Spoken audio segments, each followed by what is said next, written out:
Hi everyone, welcome back to another video from Wake&Tech. In this video, we are going to be learning how can you see blocked numbers on iPhone. If you want to find out the numbers that you've blocked on your iPhone, then the first thing to do is to open up Settings app on your device. Inside Settings app, scroll all the way down and tap on Apps. Inside the App section, go ahead and find the Phone app and then tap on it. Now, scroll all the way down and then tap on Blocked Contacts.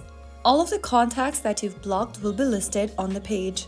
To unblock the contact, you can simply swipe left and tap on Block.